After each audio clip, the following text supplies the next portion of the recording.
नमस्कार मंडळी, तर मी तुमची मिनी ब्लॉगर रुही. वाढदिवसाच्या दिवशी मी चालले आपल्या ठाण्या इथे ठाणा स्टेशनपासून अगदी 10 ते 15 मिनिटाच्या अंतरावर असणाऱ्या गणेशवाडी प्रति तुळजाभवानी मंदिर इथे. मंदिराची आता नवीन प्रकारे उभारणी करण्यात आली आहे, पण आता नवीन मंदिर कसं दिसतंय बघण्यासाठी नक्कीच तिकडे जावं लागेल.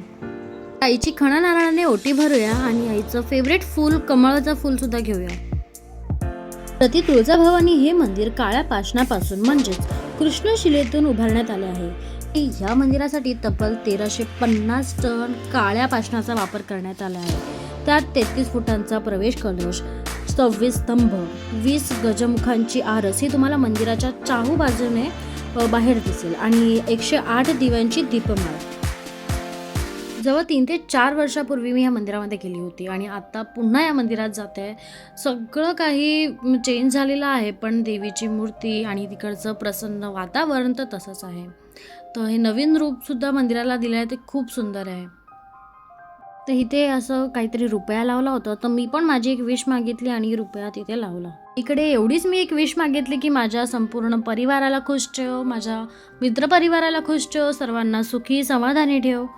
आणि आईचं सुरेख असं रूप पाहून, अतिशय खूपच सुरेख, भव्य आणि सुंदर आईची प्रतिकृती पाहून मन देखील शांत झाले. अजून असे नवीन नवीन प्लेसेस फिरण्यासाठी रुही मिनी ब्लॉगरला फॉलो करत राहा, लाईक शेअर सबस्क्राईब करत राहा.